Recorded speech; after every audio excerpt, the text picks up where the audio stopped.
हाँ जी, बिल्कुल। अगर आप 500 एमसीक्यू कर लेते हैं तो आपका एग्जाम अच्छा हो जाएगा और आराम से आप 50 आउट ऑफ 50 इजीली आप अचीव कर पाएंगे।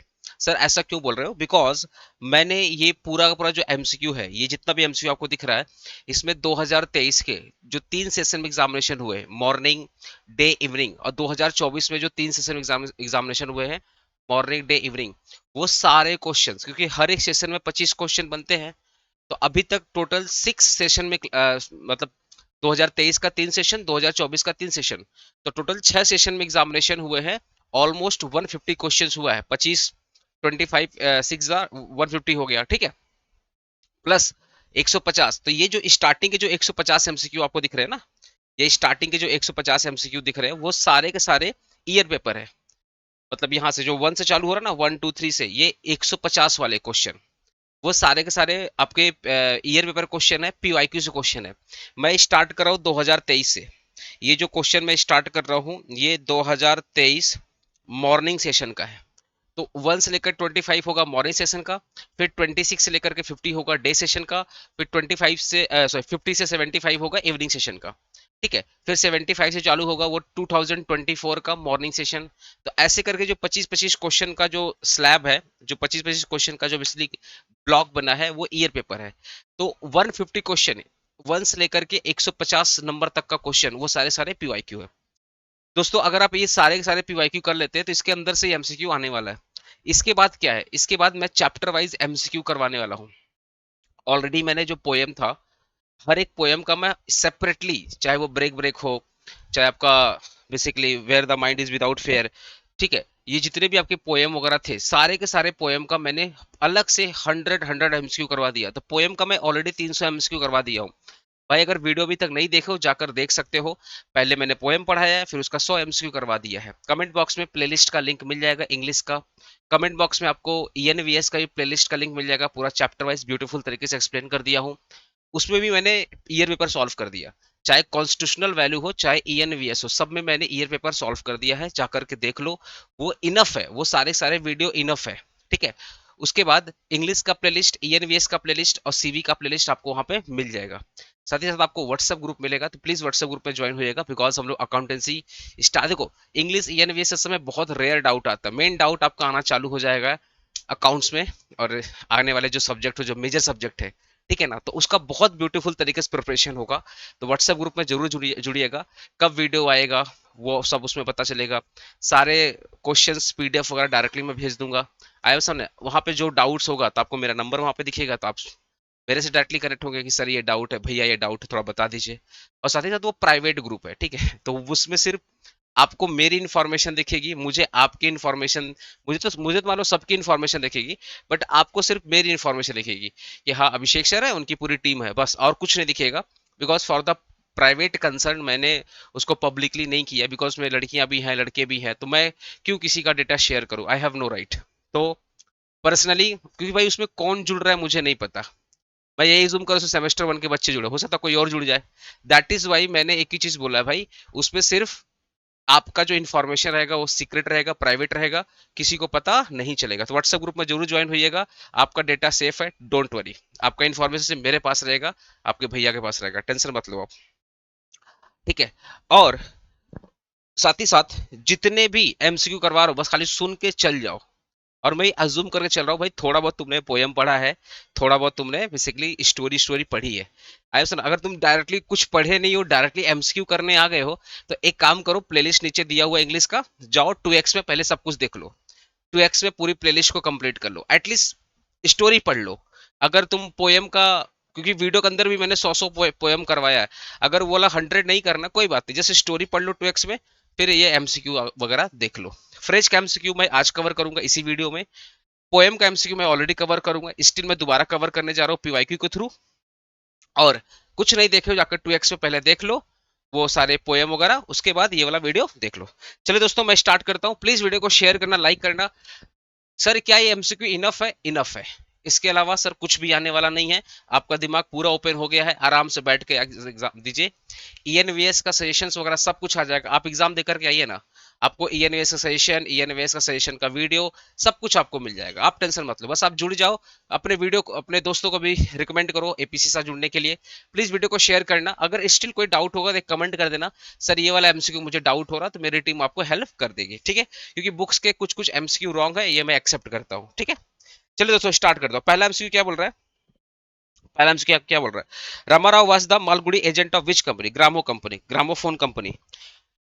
कहाँ पे एजेंट था? ग्रामोफोन कंपनी का एजेंट था। What was the name of general Ramarao? वो जनरल का नाम याद है? Captain, the captain. जो जनरल जिसमें पजल पजल का ऑफर आता था, ठीक है, वो द कैप्टन था जनरल, जनरल का नाम। मुंशी प्रेमचंद, मैं थोड़ा फास्ट बोलूंगा बिकॉज मैं चाहता हूँ कम से कम टाइम में आपका एमसीक्यू कंप्लीट हो। The Munshi Premchand is the author of which following short story? The child. Child के ऑथर कौन थे? Munshi Premchand. Ramarao was waiting for the train to come from which palace? Trichinopoly. Trichinopoly से वो गाड़ी आने वाली थी पर 3 घंटे लेट हो गई थी। Where did the financier of company live? कहाँ? मुंबई में, बॉम्बे में। बॉम्बे में रहता था भाई, वो कार एक्सीडेंट में मर गया था। Who wrote out of business? R K Narayan. What was the name of Brahmin in the child? Child याद है? गंगू। गंगू अपने आप को ब्राह्मण मानता था। Who was turn out of the widows home? Gomti Devi को विडो होम से निकाल दिया गया था। विधवा घर से किसको निकाल दिया था? गोमती देवी को निकाल दिया गया था। Where was the baby born? Baby कहाँ बॉर्न हुआ था? लखनऊ बॉर्न हुआ था। What was the Gangu occupation after he left the job? वो ये हॉकर का काम करता था, घूम घूम कर सामान बेचता था। Break break on the cold grey O sea. O sea, ठीक है, वो किस? कोल्ड ग्रे मतलब कौन सा? कोल्ड ग्रे स्टोन बोले थे ना, ओसी अपने समुद्र की लहरें उस ग्रे स्टोन पे गिराओ, उसको तोड़ दो। Rabindranath Tagore wants his country to wake up to the future where knowledge is free, where knowledge is free, बोले वो ऐसा कंट्री जहां पे नॉलेज फ्री होना चाहिए। The fisherman boy is playing with him, किसके साथ खेल रहा था? सिस्टर के साथ खेल रहा था। What was fail to utter the thought? क्या फेल हो रहा था? उनकी जुबान, उनकी जो जीव थी वो लड़खड़ा जा रही थी। टंग, टंग उनकी जो लड़खड़ा जा रही थी। अटर मतलब लड़खड़ा जाना, ठीक है। Who wrote the poem break break? Lord Tennyson. कौन पोएम लिखा था? Lord lord Tennyson. The dream of liberty and equality for the negro is deeply rooted in the American dreams. इसका अमेरिकन ड्रीम, जो नाइग्रो थे, जो negro people थे, black American थे, उनका जो ड्रीम था और पूरे अमेरिका का जो ड्रीम था वो सेम था। पूरे अमेरिका का जो ड्रीम था वो सेम था। What is the meaning of word इमांसिपेशन? मतलब फ्रीडम, मतलब वो जो होता है ना आजादी का पत्र, तो फ्रीडम था। इमांसिपेशन मतलब freedom. Who wrote I Have Dream? Martin Luther King junior. Who signed the Emancipation Proclamation? किसके साथ साइन हुआ था? अब्राहम लिंकन के साथ साइन हुआ था 100 साल पहले। तो आंसर होगा C, Abraham Lincoln, 100 year ago. Identify the creature from the poem afterward, a small animal with stiff spine covering its back out mostly during the night। याद है? hedgehog, जो उनके लॉन में चारों तरफ घूम रहा था, कोई देखे ना उसको। आंसर होगा hedgehog। What is the meaning of word tremulous? tremulous मतलब होता nervous. what does the speaker of the poem afterward reflect on his death? वो पूरे afterward poem में क्या बोला? मैं मर जाऊंगा तो लोग क्या सोचेंगे, तो वो अपने डेथ के बारे में ही बात कर रहे थे। Who wrote the poem afterward? afterward poem किसने लिखा था भाई? Thomas Hardy. Where the clear stream of reason has not lost its way into the daily result of sign of dead habit। Answer होगा dead habit। याद है उन्होंने क्या बोला था कि dead habit में जैसे जैसे नदी, जो साफ नदी होती है अपना रास्ता नहीं भूलती, डेड हैबिट में हमें भी अपना गोल नहीं भूलना चाहिए, ऐसे करके उन्होंने बोला था, dead habit. Rabindranath Tagore does not want to clear does not अच्छा does not want the clear stream of reason to lose its way, वो अपना रास्ता ना भूले, उसकी बात करते हैं। Does not lose its way, वो अपना रास्ता, जैसे नदी अपना रास्ता नहीं भूलती, याद करिए। With whom is the fisherman boy playing in the poem break break? किसके साथ खेल रहा था? अपनी सिस्टर के साथ खेल रहा था। अब देखो यहाँ से यहाँ तक था 2023 का मॉर्निंग, अब यहाँ से डे चालू हो रहा है। यहाँ से क्या चल रहा है? डे चालू हो रहा है, डे मतलब 2023 का डे चालू हो रहा है, ठीक है। Where the sailor lad singing the poem in the break break? कहाँ पे? बोट पे। वो जो यंग नाविक था वो बोट पे गाना गा रहा था। According to Tennyson who were going to the haven under the hill? Hill के अंदर, याद है? स्टेटली शिप, याद है? स्टेटली शिप, बड़ी जो बड़ी जहाज थी वही तो अपने डेस्टिनेशन की तरफ जा रही थी, जो अंडर हिल के अंदर था, हिल के अंदर था। देखो अब ये थोड़ा सा कंट्रोवर्सी वाला पोएम आ गया। पहला ये वाला MCQ. Who will break at the foot of crags as stated by Tennyson? Same MCQ है लेकिन दो एक एमसीक्यू आगे मिलेगा जहां पे सीक ऑप्शन नहीं है। जब सीक ऑप्शन नहीं रहेगा तो आप वेव डालिएगा, बिकॉज पूरे पोएम में ना ओ सी करके उन्होंने बोला है, तो वहां पे वो सारा का सारा जो प्रेयर कर रहे हैं या संबोधन कर रहे हैं वो सी से बोल रहे हैं कि हे समुद्र की लहरें तुम उठो। तो वहां पे अब भाई सी है तो वेव्स है ना, अगर सी नहीं होगा तो ये वेव्स कहाँ से आएगा? तो अगर सी और वेव्स रहेगा तो ज्यादा इंपॉर्टेंस आप किसको देंगे, सी को देंगे। तो वो किसको बोल रहे थे कि ये चट्टान जो समुद्र के किनारे जितने भी पत्थर पड़े हैं, चट्टाने पड़े, उनको तोड़ने के लिए किसको, समुद्र को बोल रहे थे, ओ सी। तो आंसर क्या होगा, सी। अगर सी नहीं होता तो वेव्स होता, ठीक है। To whom with the tender grace of day never come back in the poem of break break। Poem break break में क्या बोलते हैं, भैया खुशियों के दिन अब कभी वापस नहीं आएंगे। ये कौन बोल रहे थे, पोएट खुद के बारे में बोल रहे थे कि मेरी जो खुशियों के दिन थे अपने दोस्त के साथ अब दोबारा नहीं आएगा। Which month flaps it's glad glad green leaves in the poem afterward. कौन सा मंथ की बात हो रही थी, मे मंथ की बात हो रही थी, ठीक है। Who travels the furtively over the lawn in the poem afterward. कौन लॉन में घूम रहा था, हैजहॉग घूम रहा था लॉन में। Where is the bell of quitins heard according to the poet in the poem, या द इन द ग्लूम। वो क्या बोले थे कि जब लोगों को पता चलेगा कि मेरे मरने की खबर, तो जो मरने की खबर पता चलेगा तो वो ग्लूम मतलब, अरे भाई कोई मर गया, तो ये खुशी खबर या दुख की खबर है, दुख की खबर है, तो आंसर क्या होगा, इन द ग्लूम, मतलब लोगों के मन में दुख छा जाएगा, ठीक है। With what is the reason compared to in the poem where the mind is without fear. यहाँ पे रीजन को क्या बोला गया, क्लियर स्ट्रीम बोला गया। जो रीजन था, रीजन को क्या बोला गया, clear stream. Who is the father in the God poem, obviously father, father in the Tagore's poem, obviously God को बोले थे उन्होंने। टैगोर पोएम में फादर किसको बोला गया था, गॉड को बोला गया था। According to Tagore, for what man should work all time, perfection. उन्होंने बोला कि काम को इतना करना चाहता आपको परफेक्शन ना मिल जाए। Tagore wants his countryman to be without fear. वो क्या बोले, हमारे जो लोग हैं वो बिना फियर के जिंदगी जिएंगे। The poet the Tagore want his countryman to live with dignity. लोग आत्मसम्मान से अपना जीवन जिएंगे। How many application did Rama Rao spend per day in the story of out of business. कितने एप्लीकेशन वो भेजता था, 12 एप्लीकेशन, या था डजन वर्ड यूज किया था, डजन मतलब 12 होते हैं। तो आंसर डी होगा। बुक में गलत है, ये सब आंसर बुक का है, बुक का आंसर गलत है, मतलब ये जितना भी आंसर है ना बुक का दिख रहा है जो ब्लैक कलर का है, तो वो आंसर गलत है वहां पे, ठीक है। What was the name of, यहाँ पे आंसर होगा 12।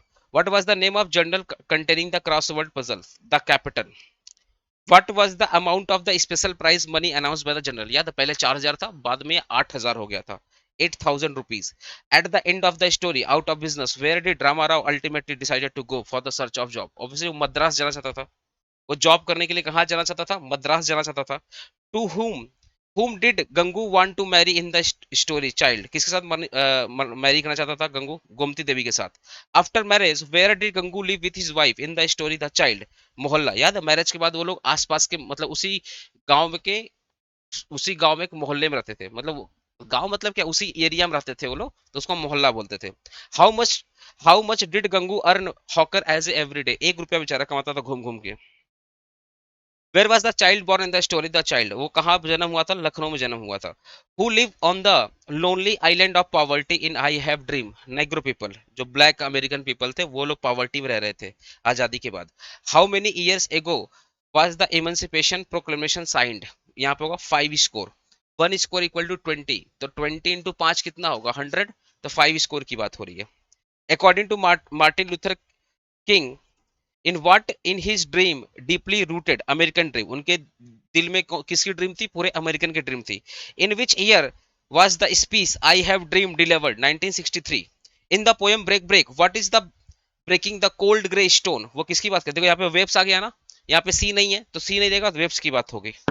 The tone of the poem break break can be described as a sorrowful, मतलब उनकी, सॉरी टंग नहीं, टोन था। टोन कैसा था, पूरे ब्रेक ब्रेक में दुख वाला टोन था, उनका दोस्त मर चुका था तो दुख वाला टोन था। The poem break break was written as an elegy for whom, किसके, पोएट अपने दोस्त के लिए लिखा था, poet friend. What is the poet. देखो मैं डायरेक्टली पढ़ रहा हूँ, आंसर दे रहा हूँ, बिकॉज मैं अजम्पशन लेकर चल रहा हूँ, तुम पूरा पढ़े हो, तुम पूरी पोएम तुम्हारे दिमाग में है, स्टोरी तुम्हारे दिमाग में है, ये मैं अज्यूम करके चल रहा हूँ। अगर नहीं किए हो ना तो मैं रिक्वेस्ट करूंगा, प्लीज रिक्वेस्ट करूंगा, एक बार पोएम और स्टोरी एक बार पढ़ लो, एमसीक्यू मत देखो उस वीडियो का। पोएम में स्टार्टिंग का 15 मिनट क्या होगा, पोएम होगा, उसके बाद एमसीक्यू चालू होगा, एमसीक्यू मत देखो ना, सिर्फ स्टार्टिंग का 15 मिनट 2x में देख लो। जितनी पोएम है प्लेलिस्ट दिया हुआ इंग्लिश का, स्टार्टिंग का पूरा वो 10 मिनट 2x करके देख लो, 6 7 8 मिनट लगेंगे, अगर 20 मिनट होगा 10 मिनट में हो जाएगा। सारे पोएम को देख लो, सारे स्टोरी देख लो, 2x में देख लो, उसके बाद आकर के ये वाला वीडियो देखो, तुमको बराबर समझ में आएगा। व्हाट इज द पोएट अब भाई प्लीज जो लोग वीडियो वगैरह देख के गए हैं उनको समझ में आया कि नहीं आया, प्लीज बोल दीजिए भाई, आपके लिए इतना मेहनत करे, थोड़ा सपोर्ट दिखाइए।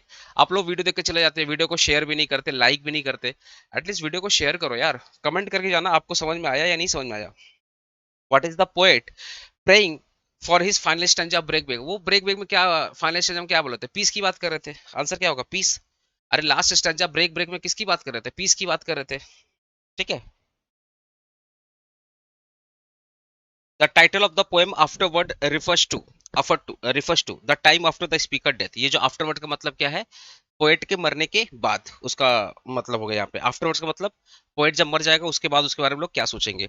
विच nocturnal creature is reflected in the poem afterwards, obviously hedgehog की बात हो रही थी। In the poem afterwards bell of quittance refers to the bell rang to the signal of death. ये या तो चर्च की घंटी कब बजती थी, जब किसी की मृत्यु होती थी। The word postern in the first line of the poem afterwards means back entrance, पीछे का दरवाजा। पोस्टर मतलब पीछे का दरवाजा। In the poem where the mind is without fear what is the poet desired for the country which is heaven of the freedom. उन्होंने याद है इंडिया में, इंडिया को क्या बोला था, heaven of the freedom. According to the poem where mind is without fear the people of an ideal country should be guided by the rationality and reason, कि भाई लोगों की जो सोच होगी वो रैशनल होगी, साइंटिफिक होगी, और पानी की तरह क्या रहेगी, क्लियर रहेगी, साफ रहेगी। ठीक है। The phrase narrow domestic wall in the poem where the mind is without fear refers to the narrow minded belief and prejudice. Narrow minded belief, narrow, याद है नैरो डोमेस्टिक वॉल का मतलब क्या होता है, नैरो माइंडेड की बात हुई थी। Which of the following theme is not address in the poem where the mind is without fear. देखो फेयरलेस की बात हुई थी, एजुकेशन की बात हुई थी, पेट्रोलिज्म की बात हुई थी, नेचर ऑफ ब्यूटी की बात नहीं हुई थी। यहाँ पे आंसर नॉट बोला है, मतलब किसकी बात नहीं हुई थी, नेचर ऑफ ब्यूटी की बात नहीं हुई थी। ठीक है। In the story out of the business Ramarao profession, वो क्या करता था, एजेंट था, ग्रामोफोन कंपनी का एजेंट था। How did Ramarao wife try to manage their declining financing in out of business, वो अपने फाइनेंसेस को, खर्चों को कैसे मैनेज करते थे। She took measure to cut down the expenditure, याद है उन्होंने बंगला से छोटे घर में शिफ्ट हो गए थे, बड़े घर से बड़ा घर से छोटे घर में शिफ्ट हो गए थे, नौकर को निकाल दिया था, अपने एक्सपेंडिचर को कम कर रहे थे। Where did Ramarao find the journal that offered prize for the crossword puzzle, वो जर्नल कहाँ पे पाता है, at the jubilee reading room. कहाँ पाता है भाई, jubilee reading room. What was the name of the journal that offered prize for the crossword puzzle, क्या नाम था, कैप्टन। जर्नल का नाम क्या था, the captain. What was the special cash prize, 8,000 रुपया। याद है जनरल का स्पेशल प्राइस क्या था, 8,000 रुपया। Why did Gangu wish to quit his job in the story child, वो क्यों अपना जॉब को क्विट करना चाहता था, फॉर गेटिंग मैरिड। गंगू ने क्या बोला था, सर मैं अपना जॉब इसलिए छोड़ रहा हूँ बिकॉज मुझे गोमती देवी से मरना है, मरना गोमती देवी के साथ शादी करना है, सॉरी, गोमती देवी के साथ शादी करना है। एंड मैं कल को शादी करूंगा तो मैं भी, मेरे बारे में भी बुरा भरा लोग बोलेंगे, आपके बारे में बोलेंगे, इसलिए मैं ये जॉब छोड़ रहा हूँ। ठीक है। What was the name of the lady Gangu fell in love with the child, Gomti Devi. Gangu जिससे शादी करता है, जिससे प्यार करता था, उस लेडी का नाम क्या था, Gomti Devi. How many months later was the child born after the Gangu marriage, शादी के 6 महीने बाद उसकी जन्म हुई थे। बच्चे का जन्म कब हुआ था, शादी के 6 महीने बाद। In the story the child where did Gomti run away, Lucknow. याद है वो कहाँ भाग जाती है, लखनऊ भाग जाती है। Who is the great American referred, the first line I have dream, यहाँ पे ग्रेट अमेरिकन किसका था, अब्राहम लिंकन। आंसर होगा Abraham Lincoln. Which famous landmark does the Martin Luther King mention in the I have dream as a symbol of statue of liberty. Statue of liberty क्या symbol है, आजादी का symbol है ना। I have dream, in I Have a Dream, Martin Luther King alludes to a song which become an anthem for the civil right movement. What is the name of that song? देखो, ना तो ये song था, ना ये song था, ना ये सॉन्ग था, नहीं ये सॉन्ग था। एक्चुअल में जो सॉन्ग यही दो ठो था। पहला था माई कंट्री टिस ऑफ थी sweet of land of liberty of थी आई सिंग, ये एक सॉन्ग था। दूसरा सॉन्ग था हैव फ्री एट लास्ट, ये नेग्रो पीपल बोलते थे, लास्ट में बोले थे ना कि मैं चाहता हूँ क्रिश्चियनिटी, नेग्रो पीपल, जूइश, सब लोग बैठ करके ये वाला गाना गाए, have free at last, have free at last, कि हमें आज़ादी मिल चुकी है। ठीक है। तो अब इसमें से ना ये है, लेकिन बुक में क्या बोला, वी शैल ओवरकम, ये इनडायरेक्ट वे में लिखा गया था आंसर। तो अगर आपको ये सब ऑप्शन ना दिखे, अगर आपको ये वाला ऑप्शन ना दिखे तो ऑब्वियसली वी सेल बुक के साथ जाइएगा, बुक में क्या लिखा हो, वी सेल ओवरकम, तो वी सेल ओवरकम डालेगा। मैं क्या बोल रहा हूँ, दोनों में यही वाला पोयम की, यही वाला गाने की बात हुई है। पर ये गाना यहाँ तो दिख ही नहीं रहा है। तो बुक में लिखा वी शैल ओवरकम, मतलब ये इनडायरेक्ट वे में लिखा है कि हम हर चीज से ओवरकम होंगे, मतलब जितनी भी हमारे साथ पार्सलिटी वगैरह हो रही, डिस्क्रिमिनेशन हो रहा है, उससे हम क्या होंगे, ओवरकम होंगे। तो ये इनडायरेक्ट वे में लिखा है, तो इसलिए आंसर क्या करिएगा, वी शैल ओवरकम करिएगा, ठीक है। Which aspect of civil right does the Martin Luther King emphasize in I Have Dream? Racial right, racial equality की बात हो रही थी, रंग भेद की बात हो रही थी कि ब्लैक और व्हाइट वाला। Why did Ramarao rent out his bungalow to earn money from rent? वो बंगलो को रेंट पे क्यों दिया था? अपना खर्चा चलाने के लिए, रेंट कमा के अपना खर्चा चलाने के लिए। The Bombay financier wife had eloped with his cashier, जो बॉम्बे फिनांसर की वाइफ किसके साथ भागी थी, कैशियर के साथ भाग गई थी। Rama Rao was the agent of gramophone company, किसका एजेंट था, मालगुड़ी का एजेंट था। The captain is a weekly journal, the captain is a weekly journal. What type of woman was Mrs Rao? A woman of mild dispose, हाँ ठीक है, the woman of mild disposition, very economic in family expenditure, incapable of continuing quarrel, all of these. Answer क्या होगा? इसके अंदर सारे features थे कि भाई प्यार भी करती थी, थोड़ी मतलब सॉफ्ट थी, फैमिली एक्सपेंडिचर को मैनेज करती थी, ठीक है, झगड़ा कंटिन्यू नहीं कर पाती, तो all of these. What was Gangu reason for wanting to leave his job? He was getting married to Gomti, वो क्यों जॉब छोड़ना चाहता था? क्योंकि उसको गोमती देवी के साथ शादी करना था। What was Gangu consider the child to be? A gift from God, child को क्या बोलता है, ये भगवान का प्रसाद है, भगवान का गिफ्ट है। अरे चाइल्ड के लिए क्या बोलता है गंगू, ये भगवान का गिफ्ट है, ठीक, मुझे फर्क नहीं पड़ता इसका पिता कौन है, मैं ही इसका बाप हूँ। Who wrote the story the child? Munshi Premchand. What do people think Gangu decision to marry Gomti Devi? They criticise and जज हिम। वो क्या बोला था कि गंगू क्या बोला, जब मैं शादी करूंगा तो लोग मेरा बुराई करेंगे, लोग मेरा बुराई करेंगे, गोमती का बुराई करेंगे। और मास्टर बोलता मास्टर आपका ही बुराई करेंगे। दे क्रिटिसाइज एंड जज him. By whom was the speech I have dream delivered? Martin Luther King. ये स्पीच किसने दिया था? मार्टिन लूथर किंग ने दिया था। In I have dream the speaker wish to make real promise of democracy. वो क्या बोलते थे, हमें डेमोक्रेसी चाहिए, डेमोक्रेसी मतलब हमें इक्वालिटी चाहिए, फ्रीडम चाहिए, हर तरीके से। What is Negro spiritual? Negro spiritual क्या है? सॉन्ग है, याद है? नेग्रो स्पिरिचुअल, ये फ्री एट लास्ट, ये क्या था, नेग्रो स्पेशल, मतलब ब्लैक पीपल का स्पेशल गाना था ये। What is the central theme of king Martin dream in the speech? Economic prosperity, और सबको इकोनॉमिक प्रोस्पेरिटी मिले, सबको इकोनॉमी क्या मिले, प्रोस्पेरिटी मिले, मतलब सबको आज़ादी मिले, सबको बेसिकली बोल सकते हैं ना कि हर तरीके का आज़ादी चाहिए, कोई भी भेदभाव नहीं होना चाहिए, और जॉब मिले, जॉब वगैरह मिले सबको, ठीक है। Who wrote the poem where the mind is without fear? Rabindranath Tagore. Where the mind is without fear held is high, यहाँ पे हेल्ड इज हाई, ठीक है। Which country is being referred in the poem? Obviously India की बात हो रही है। The poet wants word to come from depth of truth, जो वर्ड आना चाहिए कहां से आना चाहिए, डेप्थ ऑफ ट्रूथ से, सच्चाई बोलना चाहिए। Where the mind is led forward by thee, who is considered as a thee, god. यहाँ थी मतलब गॉड के बारे में बोला जा रहा है। What is the meaning of word postern? Postern मतलब back door. What is the meaning of word nocturnal? Nocturnal मतलब हैपनिंग एट द नाइट, मतलब जो रात में, जो क्रिएचर रात में निकलते हैं उसको नॉक्टर्नल बोलते हैं, ठीक है। Who wrote the afterward? Thomas Hardy. What kind of poem break break? Elegy है भाई, दुख दुख वाली पोएम है। Fill in the blank. But the tender grace of day that is dead, dead मतलब नेवर कम, याद है, नेवर कम, नेवर कम मतलब अब दोबारा वापस नहीं आएंगे, डेड हो, खत्म हो चुके। In the poem break break the poet look at the fisherman boy playing happily with his sister and feels bad. He feels bad because उसके मृत्यु की, उसके उसके दोस्त की मृत्यु हो चुकी थी। पोएट को बुरा क्यों लग रहा था? क्योंकि उसके दोस्त की मृत्यु हो गई। पोएट देख रहा है सारे लोग खुशी है, मैं ही दुख हूं, मैं इसलिए दुखी हूं क्योंकि मेरे दोस्त की मृत्यु हो चुकी है। What is the meaning of word stately? Majestic मतलब बड़ी जहाज, बड़ी जहाज, ठीक है। Break break break is example of which of the following? Elegy, ठीक है। मैं यहाँ पे याद है ना, मैजेस्टिक मतलब बड़ी जहाज जो हेवन की तरफ जा रही थी, और जो उसका जो अंडर द हिल, याद है उसका जो डेस्टिनेशन था, अंडर द हिल था। In the break, break, break, the poet description ship as stately suggests that ship are large in size. बड़ी जहाज थी, जो जहाज कैसी थी भाई? बड़ी जहाज थी। How does the speaker in the break, break? How does the speaker in the break, break feel about his loss? अभी melancholy मतलब दुख, पूरे कविता में दुख की बात की थी। What is the final message of the last stanza of the break, break? The past can never be retrieved. जो हमारा पास्ट हो बीत चुका, अब दोबारा वापस नहीं आएगा। In which month does the speaker afterward think about it death? पहला पहला मंथ क्या था? May. How does the speaker of afterward wish to remember by his neighbourhood? Miners observe of nature in spring. Answer इसका क्या होगा? ये वाला answer book में गलत दिया हुआ. वो माइनर मतलब वो नॉर्मली स्प्रिंग सीजन वगैरह को बहुत अच्छे से ऑब्जर्व किया था जब नन्ही पत्तियां वगैरह निकलती थी.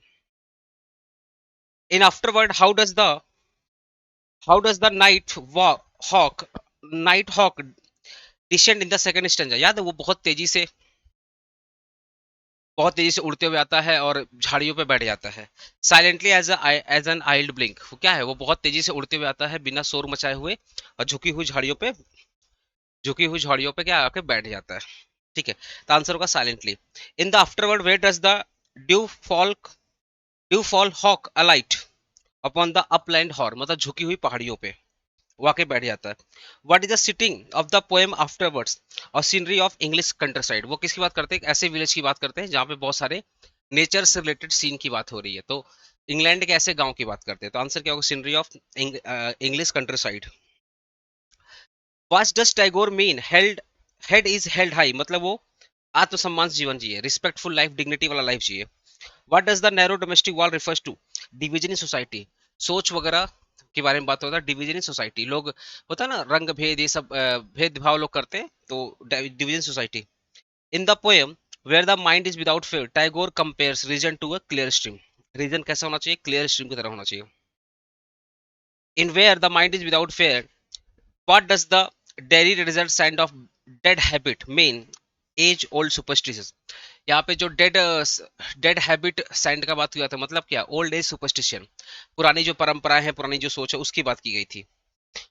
Where was the bank situated in out of business? Lahore. कहाँ पे बैंक था? लाहौर में था. The company which Ramarao was an agent had its factory in northern India. Factory कहाँ था? नॉर्दर्न इंडिया में. In out of business why did the bank crash due to the death of Bombay financial? Bank क्यों crash होता है? क्योंकि Bombay financial का basically क्या हुआ? डेथ हो गया था. Where does the Ramarao children study after his business field? Obviously लोग गरीब स्कूल में जा रहे थे, a free primary school. In the child what did Gomti do after being expelled from the widows home?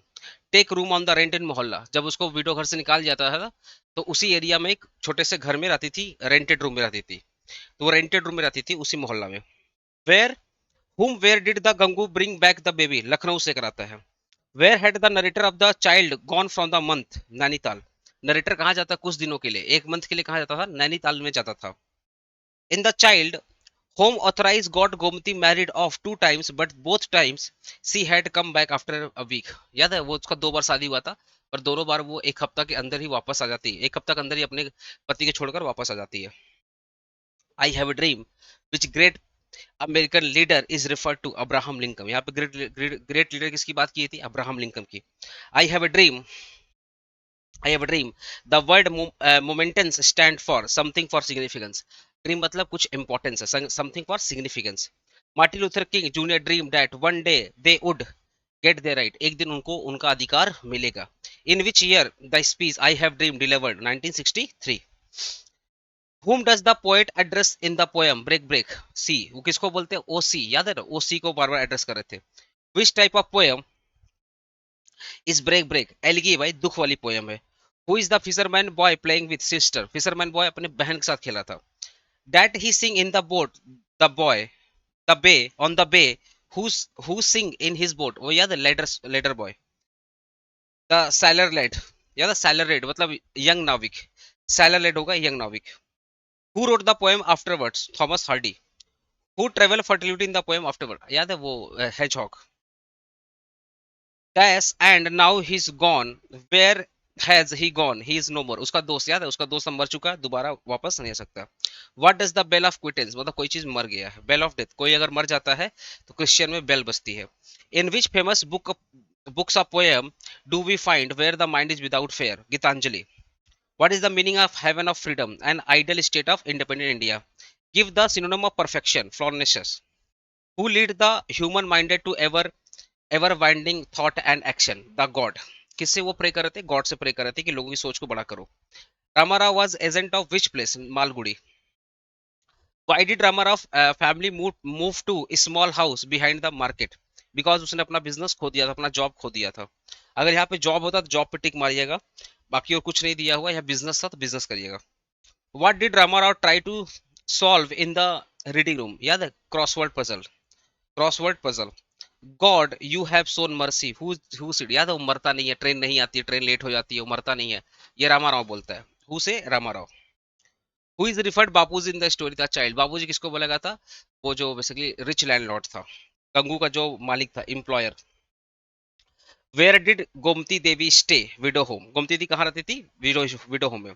बाबूजी Gomti has left me, who according to Gangu is responsible for this, Gangu बोलता है गोमती छोड़ दी, उसके पीछे मैं ही रीजन हूँ, वो पढ़ी लिखी है, मैं पढ़ा लिखा नहीं हूँ, गंगू खुद को ही दोष देता है, Gangu himself. After this incident I had go to the Nainital, who had go to Nainital, landlord, मतलब बाबूजी, वही बाबूजी मतलब वही लैंडलॉर्ड जाता है Nainital. This has never bothered me, who what what has never bothered with speaker, Gangu क्या बोलता है, मुझे ये कभी परेशान नहीं करता कि मैं उसका पिता हूँ या उसका पिता नहीं हूँ। आंसर होगा B, whether Gangu is child biological father और not. According to Martin Luther King junior, what were the people of colour still crippled by segregation and discrimination, वो क्या बोल रहे हैं, आज भी ब्लैक अमेरिकन के साथ भेदभाव हो रहा है हर तरीके से, चाहे जॉब हो, चाहे किसी भी चीज का हो, मतलब इकोनॉमिक प्रॉस्पेरिटी में हर चीज में उनका भेदभाव हो रहा है, रंग के कारण, बिकॉज जो काले हैं उनको जॉब नहीं मिल रहा, उनको घर नहीं मिल रहा, वो कहीं पे रिस्पेक्टफुल लाइफ नहीं जी पा रहे, तो segregation and discrimination. Dash is not the end, this is the beginning, fill in the blank. याद था 1963 में उन्होंने जब स्पीच दिया था, बोला ये तो एंड नहीं, ये तो अभी शुरुआत हुआ है। What is the central theme of doctor king speech, rational inequality, वो रंग भेदभाव को कम करना चाहते थे। What does doctor King see happening to the jangling discord of our nature, they will transform into symphony of brotherhood, वो क्या बोलते थे, हम अपने देश में बेसिकली ब्रदरहुड प्रमोट करना चाहते हैं, भाईचारा करना, इक्वालिटी प्रमोट करना चाहते थे। यहाँ पे क्वेश्चन क्या बोल रहा है, what does the king see happening जंगली डिस्कॉर्ड ऑफ आवर नेचर, मतलब हमारे देश में क्या होने वाला है कि हम सब एक हो जाएंगे, हम सब एक हो जाएंगे और ब्रदरहुड मेंटेन करेंगे, they will transfer into a symphony of brotherhood, मतलब हम सारी चीजों को छोड़ करके आपस में भाईचारा मेंटेन करेंगे। What was Ramarao profession, agent of gramophone company. What is the sitting of R K Narayan out of business, Malgudi, ठीक है, वो आर के नारायण किसके, क्या बोला, who what is the sitting of R K Narayan out of business, out of business कहाँ किसके, मतलब किस एरिया के बारे में बोला है, मालगुड़ी, जो मालगुड़ी था वहीं के बारे में बोला गया था, ठीक है। What was the only source of income of Ramarao family after all the cash was spent? उन्होंने क्या किया था, बंगला को हाउस पे दे दिया था, small rent from their house in the extension, मतलब जो what was the only source, what was the only source of income Ramarao family after the crash, small rent from, हाँ small rent from their bungalow, वही small rent from their house, ठीक है। What was the name, उनका income क्या था, बंगला से तो आ रहा था ना। What was the name of the journal Ramarao solving the cross puzzle, captain होगा। Who is the author of story out of business, R K Narayan. Who is the servant in the story of child? Gangu. Gangu want to marry with Gomti. The narrator of the story child is landlord.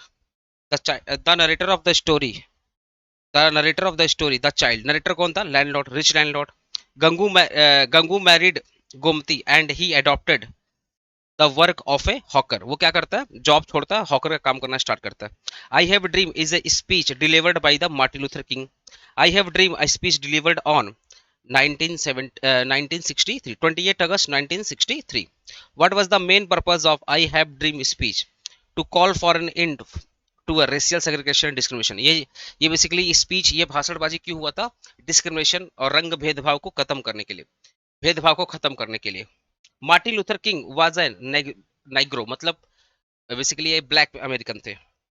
What is meant by mind is without fear held is high, to be fearless and self respecting, हमें अपने fearless रहना है और आत्मसम्मान से जीना है। The domestic walls were usually associated with the safety comfort and love.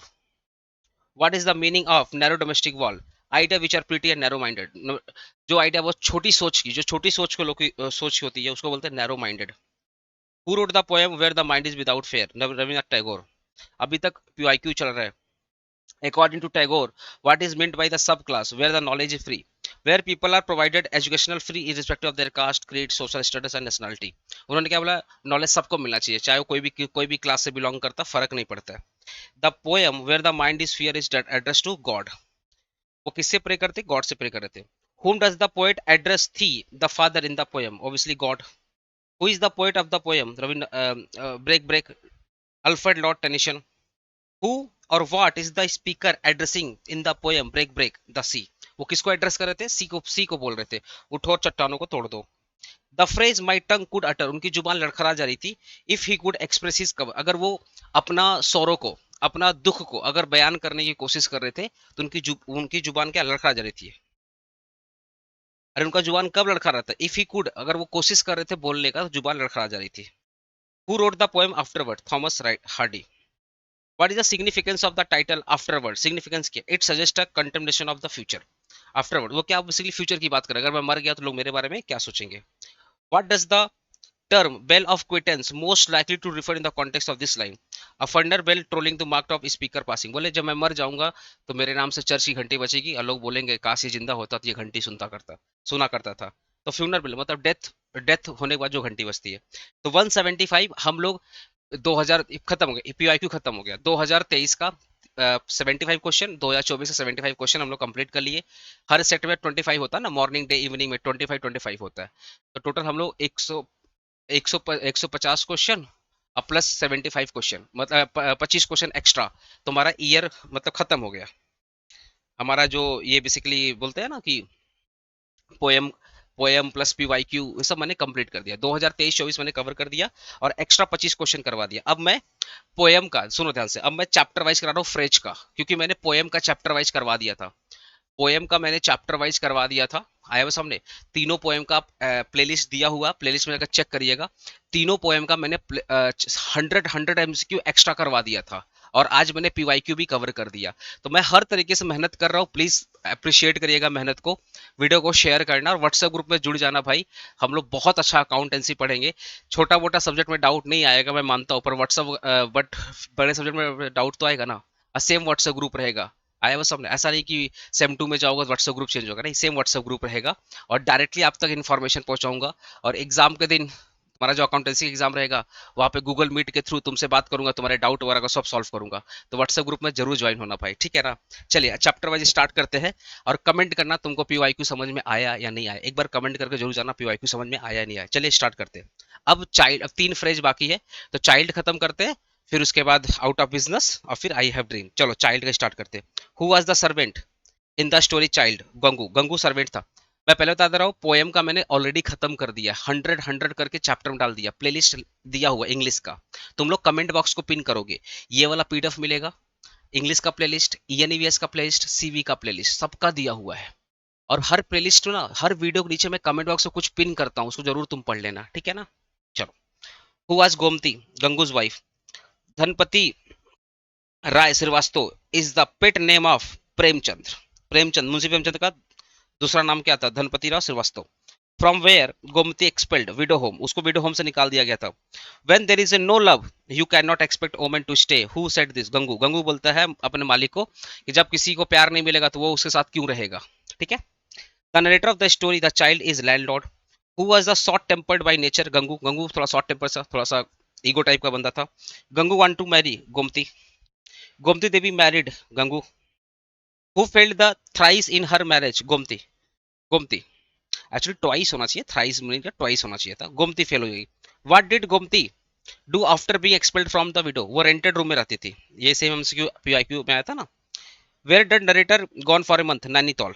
Gomti was an object of great interest to all of the love lorn young man of mohalla. मतलब गोमती थोड़ी सुंदर थी तो लोग थोड़ा सा समझ रहे उसके अंदर इंटरेस्ट दिखाते थे। When Gomti run away from the home Gangu began find out fault with himself. वो गंगू क्या बोलता है कि वो छोड़ के चली गई, इसमें मेरा ही गलती है, उसकी कोई गलती नहीं है।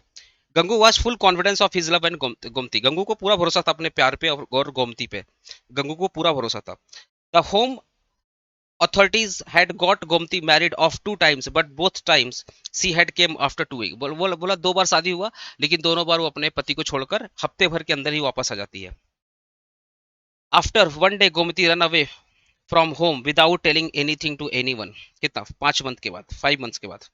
When Gangu wife come back to him Gangu accepted. जब गंगू गंगू की वाइफ आती है तो गंगू उसको एक्सेप्ट करता ही है, इवन वो लेकर भी आता है हॉस्पिटल से। Gangu did want people to raise their fingers at his master on account his marriage to Gomti, so he left the job. वो नहीं चाहता था कि गंगू गंगू ये नहीं चाहता था कि मेरे वजह से मेरा मालिक सुने. दैट इज वाई वो जॉब छोड़ना चाहता था. The narrator was fully assured that Gomti would run away leaving Gangu. Narrator क्या बोला था? तुम जॉब छोड़ रहे हो उसके लिए, वो तुमको छोड़ के चली जाएगी. मेरा भरोसा करो, उसका करेक्टर ठीक नहीं है, वो छोड़ के तुमको चली जाएगी. तो Gomti rude would run away. ठीक है ना. Gangu thought Gomti certainly didn't want to live with him for his illiteracy. Gangu क्या लग रहा था? गोमती मेरे को इसलिए छोड़ के चलेगी बिकॉज वो पढ़ी लिखी है, मैं तो पढ़ा लिखा नहीं हूँ, इसलिए वो मुझे छोड़ करके चली गई. His literacy. One day Gangu requested to the narrator to release him from his work. Gangu क्या बोलता नरेटर को? मैं आपका जॉब छोड़ रहा हूँ. Gangu married Gomti and he adopted the work as a hawker. Gangu hawker rupee and half मतलब 1.5 रुपया कमाता था. ठीक है. अगर 1 रुपया रहेगा तब भी टिक मारना. In the view of narrator she will definitely leave him one day. Narrator क्या बोलता है? वो एक दिन छोड़ के चली जाएगी. Gangu was fooling himself with intensely. Gangu खुद को मूर्ख बना रहा है. Gomti will not live with him. Gomti उसके साथ नहीं रहेगी, फ्यूचर में छोड़ के चली जाएगी. सब कुछ तो सही है, ऑल द करेक्ट. नरेटर का पॉइंट ऑफ व्यू यही था. Gangu married Gomti. Munshi Premchandra was born 31st July 1880. What was the reason of Gangu's unsolicited visit to his master? He wanted to leave his work. या याद अचानक हो जाता है, बोलता है साहब मैं काम नहीं करूंगा. Why did Gangu want to leave his work in the narrator house? Because he did not want to people to raise their finger on the master. वो बोलता मैं जॉब इसलिए नहीं करूंगा कि मैं नहीं चाहता कि लोग आपके ऊपर आवाज उठाए. Where did Gangu decided to marry? Gomti Devi. Gangu किससे शादी करना चाहता था? गोमती देवी से. What was the problem with Gomti Devi? She was a woman of a questionable reputation. याद उसकी थोड़ी सी रेपुटेशन सोसाइटी में लोग खराब करके रखे थे, उसके ऊपर बहुत ज्यादा लोग डाउट करते थे. Why was the narrator shocked Gangu decision to marry Gomti Devi? Because Gangu was illiterate, old fashioned and not modern. तो बोलता है यार ये तो पढ़ा लिखा नहीं है, मॉडर्न नहीं है, इसकी सोच ऐसे कैसी हो गई, तो इसलिए शॉक्ड हो गया था. Why according to Gangu did Gomti Devi leave both her husband? Because they didn't love her. क्या बोल रहा है गंगू? क्या बोलता है कि गोमती ने अपने हस्बैंड को इसलिए छोड़ा बिकॉज ये जितने लोग भी थे वो कभी भी मतलब जितने भी उसके हस्बैंड थे इक्का दुक्का वो कभी भी प्यार नहीं करते थे उससे, इसलिए गोमती छोड़ दी. What health issue of Gomti did have? याद हो कभी unconscious. She goes fit and become unconscious sometime. कभी कभी वो अनहेल्दी होती थी, अनकॉन्शियस, भूल जाती थी चीजों को. What according to narrator did Gangu act like marrying Gomti like a stout man? वो क्या बोल रहा था? Did Gangu act like marrying Gomti like star, मतलब होता ना शादी करने के लिए पागल हो रहा था. नरेटर क्या बोला था? ये गंगू ना गोमती शादी करने के लिए पागल हो रहा था. समझ रहा इस टाइप का. How did Gangu earn his living after the living the narrator house as a hawker? वो हॉकर जब वो जॉब छोड़ दिया तो हॉकर तरह काम कर रहा था. Where did the narrator go for the month and on business after his meeting with Gangu? Nainital. वो 1 महीने के लिए कहाँ जाता है? नैनीताल जाता है. What did the narrator see after his return from Nainital? Gangu standing with new born baby. जब वो नैनीताल से लौट के आता है तो देखता है गंगू एक बच्चे के साथ खड़ा है, बात कर रहा है, उस बच्चे को खिला रहा है. बात क्या मतलब खिला रहा है. How did Gangu feels as he stood holding the new baby born? Fatherly pride and joy. जब गंगू उस बच्चे को खिला रहा था, बहुत खुश था, तो वो बहुत प्राउडली से बोला था ये मेरा बच्चा है. Where did Gangu find Gomti? याद है लखनऊ का कोई हॉस्पिटल था, विमेन हॉस्पिटल था लखनऊ का. From where did Gangu came to know about Gomti's whereabouts? Gomti का जो फ्रेंड था उससे पता चलता है गोमती कहाँ है. गोमती क्या करते अपने दोस्त से वो संदेशा देती है कि गंगू को बोल सकते हो कि मैं यहाँ पे हूँ. गोमती के फ्रेंड से पता चलता है. How did Gangu show the child to the narrator with the pride of athlete displaying the trophy? जैसे एक एथलीट कोई भी जब वो चैंपियन बनता है या जीत गेम को जीतता है तो अपना होता है ना घमंड से अपना ट्रॉफी उठाता है, वैसे ही गंगू बच्चे को प्राइड से बोलता है ये मेरा बच्चा है. Why was the narrator surprised at Gangu's display of child with such happiness? Because the child was born within 6 months of Gangu marriage. Narrator क्यों शॉक्ट हो जाता? बिकॉज चाइल्ड तो 6 महीना में पैदा हो गया था, बच्चा तो 9 महीना पैदा हो गया था. शादी के 6 मंथ में ही बच्चा पैदा हो गया था, इंस्टेड ऑफ 9 मंथ. शादी के 6 मंथ में ही बच्चा पैदा हो गया था, इसलिए नरेटर शॉक्ड हो गया था गंगू का खुशी देख करके. What did the narrator do in the end of shorter story? Went with Gangu to meet Gomti. Narrator क्या बोलता है कि मैं खुद अब गोमती से मिलूंगा, वो बहुत अच्छी है, समझ रहा है ना. तो नरेटर खुद बोलता है लास्ट में मिलने के लिए उससे. Whom did Gangu want to marry in the story of the child? Gomti Devi. Gangu Gangu किससे मैरी करना चाहता था? Gomti Devi. After marriage where did Gangu live with his wife in the story? Marriage के बाद ये लोग कहाँ रहते थे? मोहल्ला में, रेंटेड रूम में।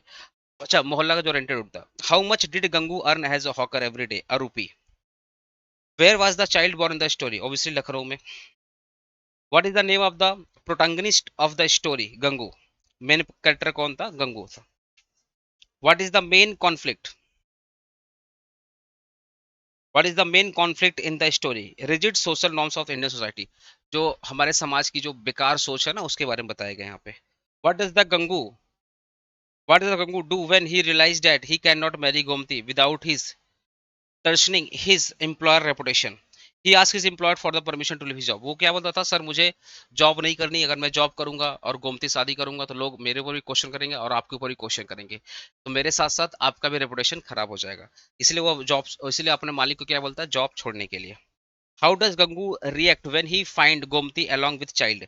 ही happily accept her along with child। वो जब भी गोमती देता है, जब वो गोमती को देखता है लखनऊ में, तो वो गोमती को भी एक्सेप्ट करता है, बच्चे को भी एक्सेप्ट करता है। What does Gangu employer realize about his own attitude? He misunderstand Gangu intention. Gangu का जो इंटेंशन था, गंगू की जो सोच थी, नरेटर समझ नहीं पाया, तो नरेटर खुद के ऊपर डाउट करने लगा कि मेरी इतनी घटिया सोच कैसे हो गई। आंसर बी होगा, ठीक है। Why is the employer ashamed at the end? He understand the society bias he held। वो बोला जैसे जैसी सोसाइटी की सोच थी वैसी मेरी भी सोच थी, सोसाइटी भी गलत है, मैं भी गलत हूँ, इसलिए वो खुद पे शर्म आ रहा था। How does Gangu's attitude change after Gomti leave? He blame himself and take responsibility. Gangu क्या बोलता है कि वो छोड़ के चलेगी, उसमें उसकी कोई गलती नहीं, मेरा ही गलती है, मैं पढ़ा लिखा नहीं हूँ, वो तो पढ़ी लिखी है। What societal issue does the story address? Gender equality. Gender equality. लोग लोग मेन पे कम डाउट करते हैं, वुमेन पे ज्यादा डाउट करते हैं। What does the story satirise? Traditional custom. किसकी बुराई करती है? ट्रेडिशनल कस्टम की बुराई करती है। What kind of character Gangu in the story? Uneducated but compensate compassionate compassion. वो अनएजुकेटेड है बट कंपेशन, मतलब प्यार करता है, दिल से प्यार करता है, उसका दिल साफ है। What is the main characteristics of Gangu behaviour towards the narrator? He is critical and demanding. ठीक है, गंगू का जो करेक्टर है वो कैसा है? बहुत जटिल है और डिमांड करता है हर चीज का, है ना, जॉब छोड़ देंगे, ये सब डिमांड करता है। What is the Gangu attitude towards the social interaction? Gangu का एटीट्यूड क्या होता है सोसाइटी के पॉइंट ऑफ व्यू से? He avoid socialising and keep himself. वो क्या करता था? दोस्ती यारी नहीं करता था, मेला नहीं जाता था, पूजा पाठ भी नहीं करता था, थोड़ा सा वो अलग ही मेंटेन करता था, उसकी दोस्त यार भी बहुत कम थे। ही अवॉइड सोशलाइजिंग, लोगों से कम मिलता उलता था। What set Gangu apart from others of his caste according to the narrator? His lack of interest in socialising rituals. क्या बोल रहा है कि Gangu apart from other his caste according to narrator, वो दूसरे जाति पाति से अपने को अलग रखता था बिकॉज वो खुद के साथ समय बिताना व्यक्त करता था, खुद को ब्राह्मण की तरह ट्रीट करता था। आई हैव समझे। और उसको लोगों के साथ उठना बैठना उतना पसंद नहीं था। Lack of interest in socializing ritual, कि समाज की बातों में, समाज की बुराइयों में, समाज की सोच में उसको कोई इंटरेस्ट नहीं था, उसको बस अपने आप से मतलब था।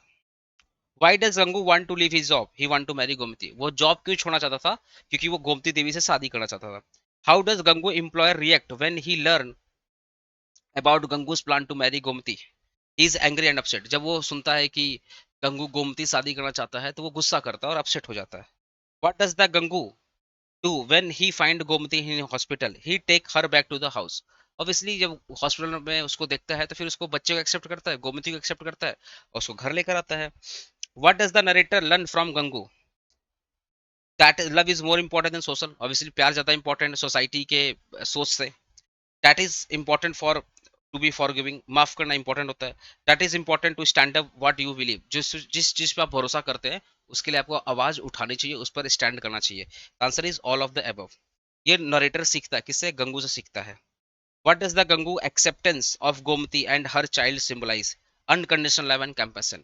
वो बेसिकली क्या है कि अपने प्यार को,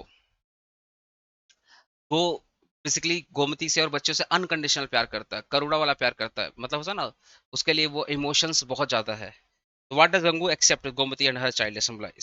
सिंबलाइज क्या करता है? Unconditional love. Why does Gangu refer to the child as a god gift? To signifies unconditional love and acceptance. क्या बोलता है ये बच्चा भगवान का दिया हुआ है? क्यों बोलता है? क्योंकि वो बच्चे से, गोमती से अनकंडीशनल लव करता है। How many times had Gomati been married? Thrice, मतलब दो बार पहले था, लास्ट लास्ट गंगू के साथ हुआ था, दो बार पहले था, गंगू साथ तीसरा था। Why did Gomti run away from the Gangu's house intensely? She fears Gangu will not accept her child. वो क्यों भागती है? क्योंकि क्योंकि गोमती को लगता है कि गंगू उसके बच्चों को एक्सेप्ट नहीं करेगा, इसलिए वो भाग जाती है।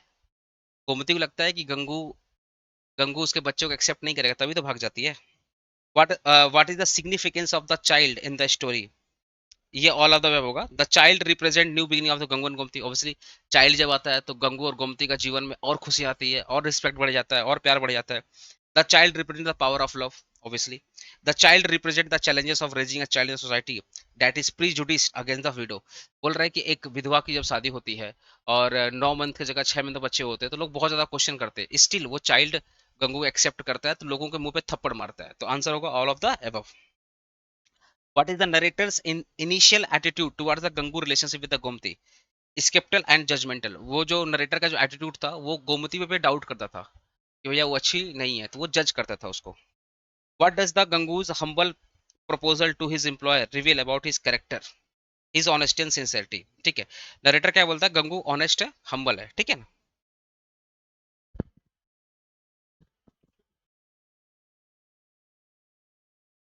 सॉरी, मैं तो गलत गलत इसको रीड कर लिया। What does the Gangu humble proposal to his employer reveal about his character? हाँ, गंगू क्या बोलता है गोमती से कि जो मेरे मालिक है काफी हम्बल है, काफी ऑनेस्ट है, ये वाला हिज ऑनेस्टी एंड सिंसियरिटी। ठीक है। What did narrator mean saying I am getting a late living for a walk show? Narrator क्या बोलता है कि आई एम गेटिंग लेट, इसका मतलब क्या है? अब वो वॉक की तरफ जा रहा है, मतलब थोड़ा सा टहलने जा रहा है, ठीक है।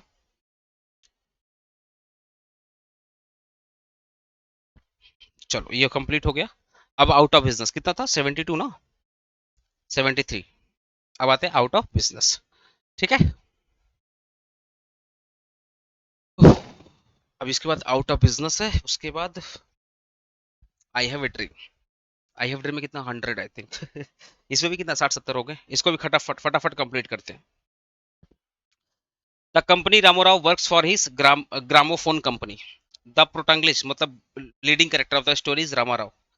The main fictitious town of the R K Narayan Malgudi. जो टाउन था कैसा था? Malgudi.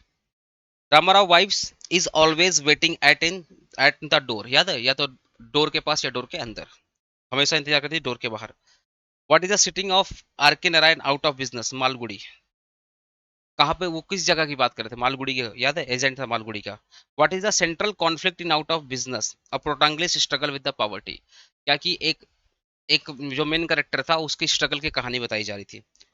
What Ramarao profession? Agent of gramophone company, उसका एजेंट था। What event led to the collapse of gramophone company? Bank crash triggered by the financial death. क्या बोलता है basically? Bank बंद हो जाता है, जो फाइनेंशियल था उसका डेथ हो जाता है, इसी कोलैप्स की बात हो रही है। मतलब जो कंपनी थी वो क्यों बंद होती है? बिकॉज बैंक बर्बाद हो जाता है, और जो फाइनेंशियल था उसका डेथ हो जाता है, उसके उसकी वजह से कंपनी बर्बाद हो जाती है, कंपनी बंद हो जाती है। What was the only source of income Ramarao family after the all cash was spent? A small rent from their house extension। जो उनका बंगला था, बंगला से जो रेंट आता था उसी से उनका घर घर खर्च चलता था। What was the name of the general Ramo used to solving the cross puzzle? Captain। General का नाम क्या था? Captain. The general captain offered every week. The first price कितना था? फर्स्ट प्राइस 4000 का था, और सेकंड प्राइस 8000 का था, 4000। Who is the author of a story out of business? R.K. Narayan। R.K. Narayan was born 10th October 1906। Ramarao had a decent income from his business as an independent agent of gramophone company with his factory somewhere in North India। Factory कहाँ पे था? जो gramophone company का factory कहाँ था? North India में था। One day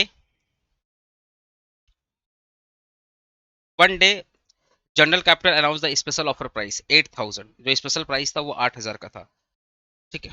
ये देखो, the gramophone company which had its factory somewhere in northern India automatically collapsed when a bank in failed crashed which was result of financial death। Lahore and Bombay, तो यहाँ पे answer होगा लाहौर। लाहौर में bank fail हो गया था, बॉम्बे में उस जो फाइनेंसर था उसका डेथ हो गया था। Name of the fictitious town of the R K Narayan? Malgudi. Where the Malgudi actually located? Financial town of Karnataka. Fictional town of Karnataka. Fictional town of Karnataka. Ramarao felt very happy as he reflected that in less than 10 minutes the train from would be arriving ट्रिचनपोली, उस क्या बोला, जो train है वो ट्रिचनपोली से 10 minute में आ जाएगी। Ramarao moved along with the railway station road for suicide, वो रेलवे स्टेशन क्यों जाता है, सुसाइड करने के लिए।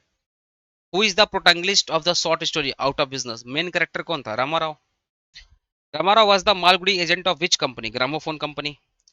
How did Ramarao business run well 5 year, कितने साल तक उसका बिजनेस अच्छे चलता है, 5 साल के लिए। Where did he build his small bungalow in the extension, मतलब उसी जहां पे वो रहता था उसी में वो, एक्चुअली एक्शन मतलब उसी टाउन की बात हो रही है। What did Ramarao think of buying new baby car, old car था आई थिंक, रुको तो। ओल्ड बेबी कार होगा, गलत दिया है बुक में। ओल्ड बेबी कार होगा भाई, वो ओल्ड बेबी कार लेना चाहता था, ठीक है। Where did the gramophone company have a factory, northern India. What led the crash of bank in Lahore, death of Bombay financial, Bombay financial की मृत्यु होती है तो लाहौर में बैंक क्रैश हो जाता है। How did Bombay financial die in the car accident, financial कहाँ मरता है, कार के एक्सीडेंट में। Why was the Bombay financial death thought to be suicide, because his wife eloped, उसकी वाइफ कैशियर के साथ भाग जाती है तो लोगों को लगता है इसलिए वो सुसाइड कर लेता है कार एक्सीडेंट में। With whom did Bombay financial wife awake, मतलब कैशियर के साथ भागती है, फाइनेंशियल कैशियर साथ, जो कैशियर होता है उसके साथ भाग जाती है। Where did Ramarao shift with his family during the period of financial crisis, to be very small house behind the market, market के पीछे एक छोटा सा घर था, उसी घर में लोग शिफ्ट हो जाता है। What was their only source of income during the period of crisis, वो रेंट फ्रॉम देयर बंगलो से जो रेंट आ रहा था वही उनकी इनकम थी। How old was Ramarao, approaching 40, लगभग 40 साल का था। How did Ramarao wife's and children wait for him with anxious face, कि भाई आएगा तो कुछ अच्छा खबर सुनाएगा कि जॉब वगैरह लग गई है। Which kind of neighbours did Ramarao wife's have in the extension, friendly and neighbours, ठीक है। जो नाइबर्स थे वगैरह रामाराव वाइफ के वो फ्रेंडली थे काफी। How open Ramarao children given cloth, once once in 3 months, ठीक है। क्या बोल रहा, how often were Ramarao children given clothes, जो कपड़े वगैरह थे कब देते थे, मतलब वंस इन 3 महीने में एक बार, ठीक है। Name the journal that consisted of cross puzzled captain, journal का नाम क्या था, captain. Where did Ramarao come across the journal, jubilee reading room, याद है वो जनरल, वो जनरल बारे में कब पता चलता है, जुबली रीडिंग रूम में, जो जगह थी वहां पे। How many pages did journal have, 4 pages, हर जर्नल पे कितने पेज थे, 4 पेज थे। What was the special offer date journal announce, 8,000। How much money did Rama Rao ask from wife for sending the 4 entries of puzzle, 5 रुपया मांगता है, 5 रुपए। What did Ramarao decided to do when he realise that he did not win, याद है, suicide suicide करने के बारे में सोच रहा था, वो खुद को सुसाइड करने के बारे में सोच रहा था। From which train did Ramarao wait as lay across the railway track, train from the Trichinopoly. What did Ramarao come to know as he walked back to the station, a good train had derailed delay all train by 3 hours, वो जब station जाता पता चलता जो train आने वाली थी वो 3 घंटे लेट है, बिकॉज उसका स्टेशन, मतलब जो स्टेशन आने वाली थी उसके ठीक स्टेशन के पहले वहां पे डीरेल हो गई थी, मतलब ट्रेन में एक्सीडेंट हो गया था, तो वो 3 घंटे बाद वापस आएगी। What did Ramarao do after came to know of derailment, thank God professionally for showing him mercy, वो सिंपली बोलता है भगवान को थैंक यू बोलता है और बोलता है भगवान नहीं चाहते मैं मरता हूँ, मतलब भगवान चाहते हैं कि मैं इस स्ट्रगल के पल से निकलूं, तो भगवान को थैंक यू करता है और भागते भागते अपने घर की तरफ आता है। What did Ramarao wife's inform him as set down to eat the tenant offer buying the bungalow, यार जब वो खाना खा रहे, जब वो लौट के आता है रेलवे पटरी से तो खाना खा रहे थे तो वाइफ क्या बोलती कि बहुत अच्छा ऑफर मिला है घर बेचने का। How much money would Ramarao get by selling his bungalow, 4,500 rupees. How much money would Ramarao get by selling, मतलब बंगला बेचता उसको अच्छा खासा पैसा मिलता है, उसमें से उसमें से 4,500, 4.5, हाँ 4,500 रुपीज, कितना बेचता है, 4,500 रुपीज, ठीक है, लगभग 4500, ठीक है। How many how many did Ramarao intend to keep himself, I think 500 रुपया था ना, 500, हाँ 500। वो क्या करता है, 4,500 में बंगला बेचता और 500 रुपीज लेकर के मद्रास चला जाता है।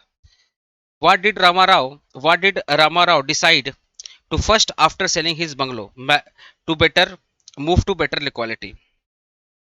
हम्म जब घर बेच देता है, what did Ramarao decide to first after selling his bungalow, bungalow के बेचने के बाद वो उसके मन में क्या आता है कि वो मद्रास जाएगा, जॉब करेगा और अपनी फैमिली को सही जगह पे सेटल कर देगा, मूव बेटर लोकेलिटी, सही सही जगह पे।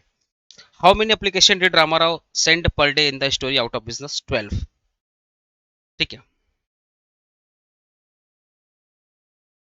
डजन डजन वर्ड था, हाँ डजन था, 12 होगा आंसर। कितने एप्लीकेशन थे? 12। What was the name of journal containing the crossword puzzle? The captain, name क्या था? जर्नल का नाम क्या था? Captain. What was the amount of special prize? 8,000। बार बार पूछ रहा है। At the end of story out of business, where did Ramarao ultimately decide to go for search of work? Madras. Last में क्या बोलता है? वो मद्रास जाएगा, job ढूंढेगा। Who is the central character name R.K. Narayan in the story out of business? Ramarao. Ramarao main character था। What was the Ramarao occupation before he went for the work? Agent from gramophone company. Her gramophone company क्या था? वो agent था। Why did the gramophone company collapse? A bank in Lahore crashed. जो bank उसकी company की होती है, bank collapse हो जाता है। What was the reason behind the financial death mentioned in the story? Suicide due to wife elopement। उसकी wife भाग जाती है इसलिए सुसाइड कर लेता है जो फाइनेंशियर था। How did Ramarao wife respond to their financial difficulties? She tried measure of economy। वो क्या बोलता है? मेरी वाइफ कोशिश कर रही है कि घर चलाने का। Where did Ramarao and his family move after letting out their bungalow? Market के पीछे में जो घर था उसमें चला जाता है। What happened to the gramophone company Ramarao was associated with? He went out of existence। क्या बोला? ग्रामोफोन कंपनी कोलैप्स हो जाती है, कोलैप्स हो जाती है। He went out of existence मतलब वो कंपनी बंद हो जाती है, उसका जॉब चला जाता है। What was Ramarao approach to finding employment after losing his business? He sent out of multiple application daily. वो क्या करता था? डेली बहुत सारे एप्लीकेशन भेजा करता था। हाउ डिड रामाराव मतलब जॉब छूटने के बाद वो क्या करता था? बहुत सारे एप्लीकेशन भेजा करता था। How did Ramarao usually present his request for the employment? He use business like language. वो जब भी कहीं पे जाता था बात करने के लिए तो वो बिजनेस लैंग्वेज वगैरह को यूज करता था। How did people typically respond to Ramarao job inquiry? They promise to keep him in his mind. बोलते हाँ हाँ तुम्हारा रिक्वेस्ट को हम लोग ध्यान में रखेंगे।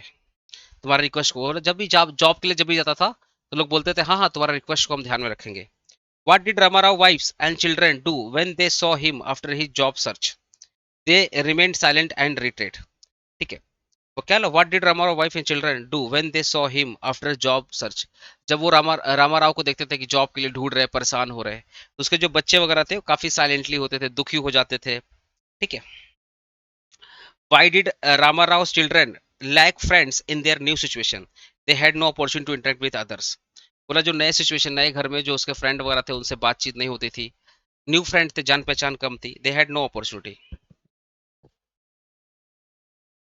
ठीक है। How did Ramarao feel about sigh make friend? इसका मैं देख रहा था एक मिनट को, तो ये भी नहीं होगा, ये भी नहीं होगा। He had ना ना ये होगा answer. They had no opportunity. ठीक है, सही है। How did Ramarao feel about the change in his life, his family life? Ramarao क्या देखता है कि अपनी फैमिली के जीवन में क्या चेंजेस आता है? He was frustrated and hot broken. ठीक है, रामाराव देखता है कि भाई अपना फैमिली का स्थिति देख करके ना वो बहुत दुखी होता था, फ्रस्ट्रेटेड होता था कि मेरे वजह से मेरी फैमिली दुख उठा रही है। Why was the finding employment difficult for Ramarao? He had just lost of lucrative business। जो उसका बिजनेस था वो खत्म हो जाता है। ठीक है, और वो आसपास के कंपनी में जाता था जॉब मांगने के लिए। तो why was finding employment? Because उसका खुद का बिजनेस खराब हो जाता था। He had just lost his lucrative, जो खुद का बिजनेस था वो चला गया। How did the children circumstance change after moving to the new place? They had fewer friends and limited play space। Obviously वो छोटे जगह में शिफ्ट हुआ था, नई जगह पे था, दोस्त वगैरह कम थे, छोटी जगह थी जिससे अच्छे से खेल कूद नहीं पा रहे थे। What is the primary source of income of Ramarao? वही रेंट आ रहा था जो बंगला से। What did Ramarao find in the Jubilee reading room? वो जुबली रीडिंग रूम में क्या पाते हैं? एक कैप्टन, जो जो जनरल होती है ना उसको पाते हैं, captain. What kind of content did the Captain General means consist of? Cross puzzle। जो कैप्टन जनरल में क्या होता था? बहुत सारे पजल्स होते थे। What price did the Captain General offer for the crossword puzzle competition? Normally 4,000 रुपया, स्पेशल प्राइस 8,000 था, नॉर्मल क्या था? 4,000 रुपया प्राइस देता था वो लोग।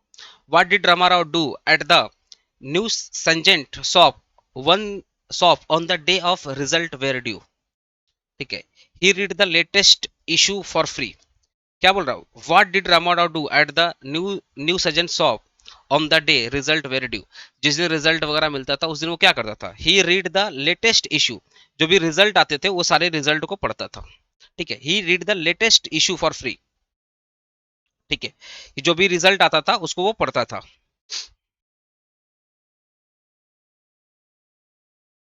What did Ramarao offer the new sergeant in the exchange of waiting for the price, subscription for the captain, क्या बोल रहा है, what did Ramarao offer to the new new sergeant in the exchange of waiting for the price, ठीक है, subscription the captain, वो basically क्या बोला था शॉप में जाकर कि मुझे दोबारा सब्सक्रिप्शन लेना है, मुझे दोबारा खेलना है, तो वही बोला सब्सक्रिप्शन टू द कैप्टन कि वो दोबारा सब्सक्रिप्शन ले रहा था, एवरी टाइम जो सब्सक्रिप्शन ले रहा था कुछ पैसे लग रहे थे। What did Ramarao family, what did Ramarao family rely on their only source of income rent from bungalow, how did special offer of 8,000 rupees affect Ramarao, he become excited, जब वो ऑफर देखता है वो बोलता है यार मेरा जीवन का तो मैक्सिमम प्रॉब्लम सॉल्व हो जाएगा, बहुत खुश हो जाता है। How many doubtful corners were there in the puzzle, four four corner थे पजल में। Why did Ramarao need more money from his wife, क्या why did Ramarao need more money from his wife, अच्छा उसको एक्चुअली उसको मल्टीपल टाइम्स, अच्छा उसको puzzle में बार बार, हाँ याद है, उसको पजल में बार बार पार्टिसिपेट करना था, तो एवरी टाइम जब वो पार्टिसिपेट करना चाहता था एवरी टाइम उसको पैसे की जरूरत होती थी। What did Ramarao do after sending his solution by register post, he build castle in there air,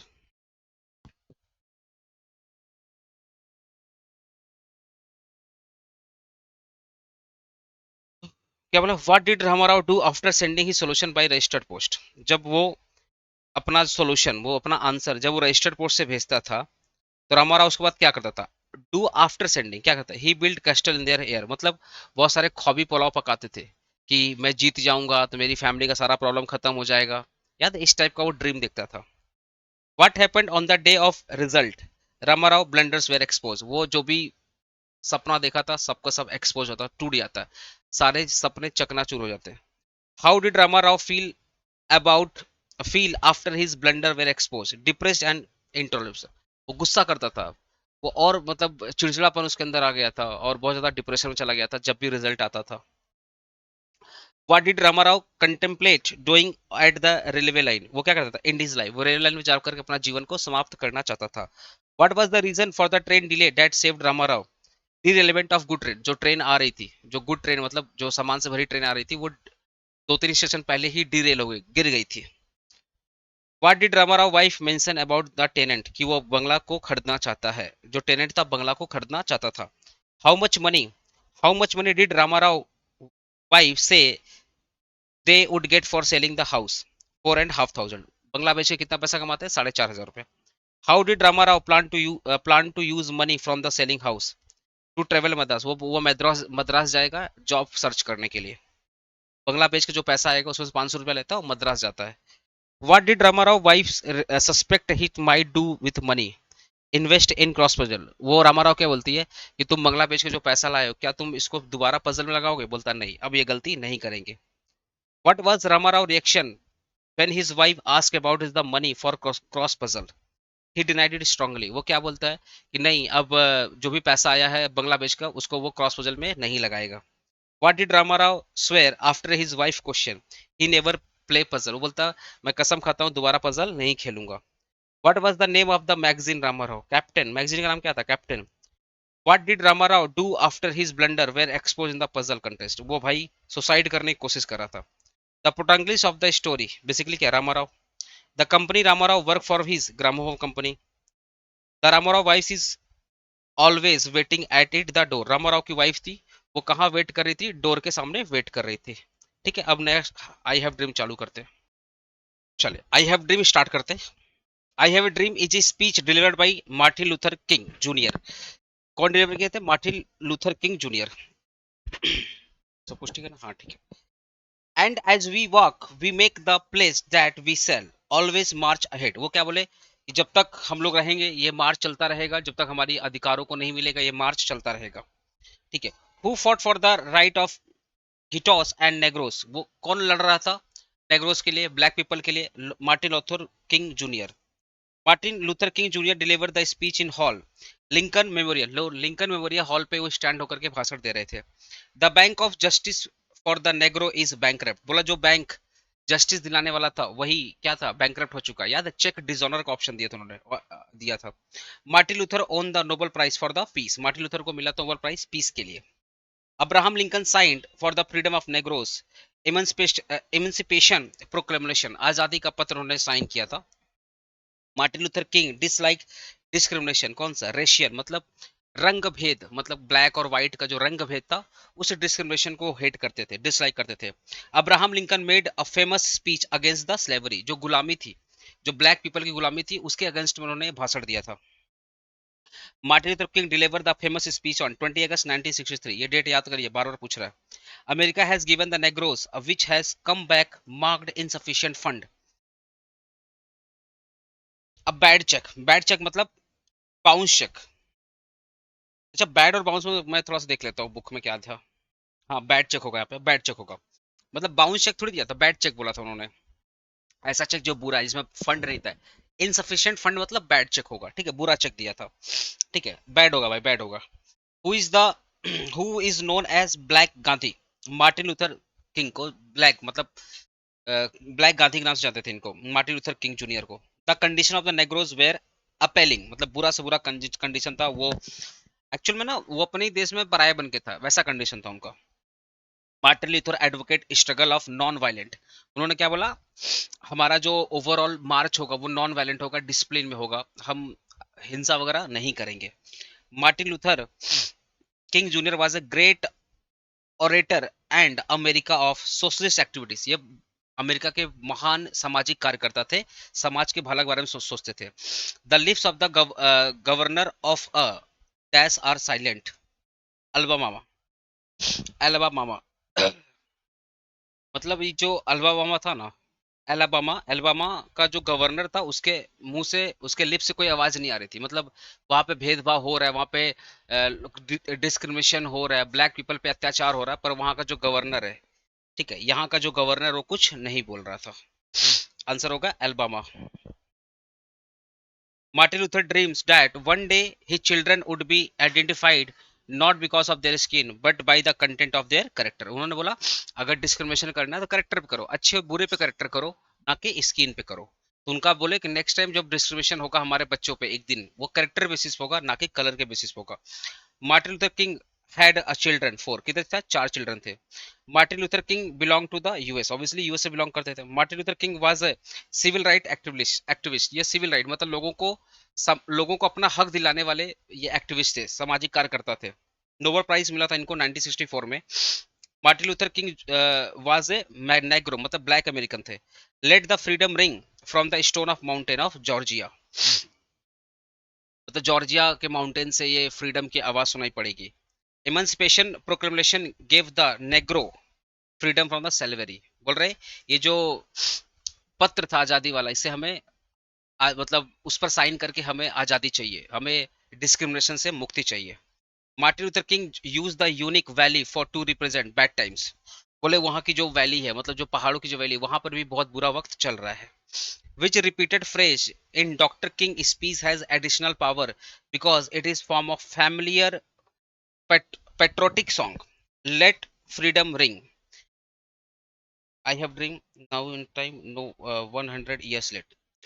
सुनो ना, वो which repeated phrase in Dr. speech has additional power because it is from family or patriotic song। I have repeat books में गलत है क्या, रुको तो books में देखता हूँ क्या है इसका। हाँ यही होगा, लेट द फ्रीडम रिंग। वो बार बार बोले थे ना, लेट द फ्रीडम रिंग, मुझे लगा आई हैव ड्रीम होगा, नहीं यही होगा, लेट द फ्रीडम रिंग। वो कौन से फ्रेज, ध्यान रखना, वो कौन सा फ्रेज बार बार रिपीट कर रहे थे, which is the familiar patriotic song late the freedom ring. ठीक है। King says his dream is rooted in the American dream. जो मेरा ड्रीम है वो पूरे अमेरिका का ड्रीम है। The overall tone of the king speech is inspiring. लोग उनकी स्पीच को सुनकर ताली बजा रहे थे, इंस्पायर हो रहे थे, भाई आजादी चाहिए। Is sweltering with the heat of injustice and operation Mississippi. बोले मिसिसिपी की पहाड़ियों से भी अन्याय हटना चाहिए और वहां पे आजादी आना चाहिए। Martin Luther King was the youngest person to receive receive in 1964, क्या नोबेल प्राइज, नोबेल प्राइज उनको मिला था, यंग थे काफी। Martin Luther King said that negro was suffering due to the segregation and discrimination, negro मतलब black people को हमेशा अलग कर दिया गया, उनसे उनके साथ भेदभाव हो रहा है। ये वाला एमसीयू बार बार रिपीट हो रहा है। Martin Luther King had a dream that one day his children would live in a nation where they have judged on the basis of their character not their skin। बोले एक दिन ऐसा आएगा कि ब्लैक पीपल के लोग जज किए जाएंगे उनके करेक्टर से, ना कि उनके स्किन से। they has given the negro a bad check which come back marked insufficient fund। कौन दिया था बैड चेक? अमेरिका। अमेरिका बोलता, अमेरिका के व्हाइट पीपल ने ब्लैक लोगों को दिया था बैड चेक, ठीक है। The bank of justice is bankrupt, बोला जो बैंक हमें न्याय देता था वही बैंकरप्ट हो गया है। I have dream is speech delivered by the Martin Luther King, Nobel prize कब मिला था? 1964। Martin Luther King has written the lesson I have dream, ये कौन सा स्पीच लिखे थे? I have a dream. The negroes black American made the place that they will always marched, बोले ये मार्च हमेशा चलते रहेगा। The America give the negro people a bad check, America ने नेग्रो पीपल को खराब चेक दिया था। Martin Luther King was born in 1929, what was the occasion when Martin Luther King junior deliver I have dream speech? The march on Washington job for freedom, या the march on Washington DC पे उन्होंने एक speech दिया था job के लिए, freedoms के लिए। In which year the speech deliver by Martin Luther King? 1963। Which state is mentioned the speech of context of red hilly? Georgia, Georgia state को उन्होंने मेंशन किया था रेड हिल्स का। What is the central theme of Martin Luther King I have a dream? Racial justice and equality, उनका central theme क्या था? रंग भेद को खत्म करना, इनइक्वालिटी को खत्म करना। In which city did Martin Luther King junior deliver the I have dream? Obviously Washington DC. What does the Martin Luther King junior express dream of in the line let the freedom ring? Social justice and equality, ये जो word था let the freedom ring, मतलब social justice और inequality, social justice और equality की बात करते थे, और यही स्पीच वो बार बार बोल रहे थे। What is the overall tone of Martin Luther king? Hopeful, उनका टोन क्या था? उम्मीद था कि मुझे एक दिन आजादी मिलेगा। Who is referred as great American speech? Abraham Lincoln. When was the emancipation proclamation signed? 1863, याद है 1963 को भाषण दिए थे, उसके ठीक 100 साल पहले 1863। America has given the negro people bad check, the overall condition of negro would be fatal, मतलब जो कंडीशन है ना नेग्रो पीपल का, वो डेंजरस हो सकता है अमेरिका के लिए, क्योंकि नेग्रो पीपल अमेरिका के लिए, अगर अमेरिका उनको आज़ादी नहीं देगा तो नेग्रो पीपल अपने मार्च को नहीं छोड़ेंगे, तो अमेरिका के लिए कहीं ना कहीं खतरनाक हो जाएगा ये चीज़। तो आंसर होगा fatal. The negroes must make the place that they always march forward, वो जो नेग्रो पीपल है वो हमेशा अपने अपने जो ओवरऑल जो मांग है, जो राइट्स है, वो उसके लिए हमेशा कंटिन्यू मांगते रहेंगे। जब तक ये मिलेगा नहीं उनको, उनका अधिकार जब तक नहीं मिलेगा तब तक वो आगे बढ़ते रहेंगे। Much march forward. Which phrase does King repeat in his speech to civil right protester? I have a dream, कौन सा फ्रेज वो बार बार रिपीट कर रहे थे? I have a dream. King says his dream is deeply rooted in the America dream, जो उनका dream है वही अमेरिका का ड्रीम है। Which state does king refers to the sweltering with the heat of injustice and operation? Obviously किस स्टेट की बात किया था? जॉर्जिया, सॉरी ये वाला मिसिसिपी, सॉरी मिसिसिपी। जॉर्जिया के लिए तो उन्होंने रेड हेली यूज किया था, और sweltering with the heat of injustice मतलब किस स्टेट में बहुत ज्यादा इनजस्टिस फैला हुआ है? तो मिसिसिपी, मिसिसिपी की पहाड़ियों, याद है ना। Next question, how many children did, 4 children थे। How does king dream his children to be just? उनके कैरेक्टर्स जज करो। What does king mean every hill and mountains shall be made low, no class distinction in American society? बोल रहा है कि हर पहाड़ियों से एक ही आवाज आना चाहिए था, अब हमारे यहाँ पे कोई रंग भेदभाव नहीं है। इन्होंने नोबेल प्राइज कब मिला था? 1964 में। आई हैव ड्रीम क्या है? बेसिकली स्पीच है। This speech was delivered by Martin Luther King junior. Martin Luther King junior is greatly influenced by Mahatma Gandhi. जो लूथर किंग थे वो किससे इंस्पायर्ड थे? महात्मा गांधी से, इसलिए उनको ब्लैक ब्लैक गांधी बोलते थे। King junior received the Nobel prize in the year of 1964। Martin Luther King ask the black people to continue work with the faith, बोले विश्वास से लगे रहो, तुमको आजादी के दिन मिलेगा। Emancipation proclamation gave the negro freedom from the slavery, बोले ये जो पत्र था, ये जो बेसिकली लेटर था, इससे हमें आजादी की उम्मीद थी। Is sweltering with the heat of injustice, अभी Mississippi, king is regarded as one of the greatest orators, ठीक है, ये बहुत बड़े मतलब बेसिकली सामाजिक कार्यकर्ता थे, बहुत अच्छे स्पीच बोलते थे, इसको बोलते हैं ऑरेटर्स।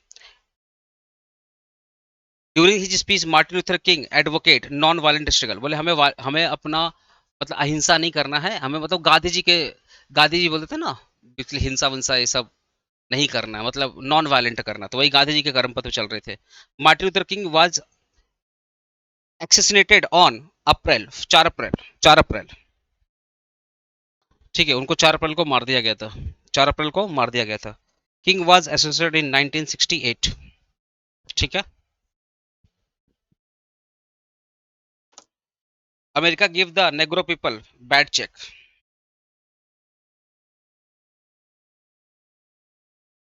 ठीक है।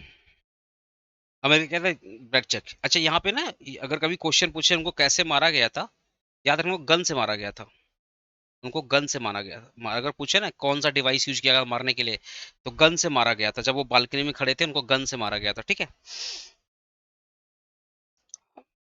By the singing of the इमांसिपेशन proclamation in the hope of the Negro population remained unfulfilled, जो नेग्रो पॉपुलेशन थे उनको जो उम्मीद दिया गया था अभी तक फुलफिल नहीं हुआ, remained unfulfilled. To overlook negro would be fatal, अगर भाई इनका इनका अगर इनके ओवरऑल ओवरऑल इनका अगर राइट्स को नहीं दिया गया तो अमेरिकन के लिए डेंजरस होगा। The negro made the place that they will always march ahead, ये बार बार रिपीट कर रहा है। How many times king repeat the word can not be satisfied, 5 times repeat किए थे। उन्होंने जो वर्ड रिपीट किया था ना, वी कैन नॉट सेटिस्फाई, 5 बार रिपीट किया था। The word momentous stand for very important, momentous मतलब very important. They had a dream that one day they would get there right, एक दिन उनको उनका अधिकार मिलेगा। Racial discrimination is against the human right. I have a dream as a part of a speech delivered by the Martin Luther King Jr. ठीक है। Martin Luther King junior belong to the USA, the condition of the dash appealing negroes, negroes का condition था बहुत बेकार था। Sweltering Mississippi, ये तो बार बार रिपीट कर रहा है। Martin Luther King junior was a negro, black American था। Martin Luther King was civil right activist, civil right activist थे भाई।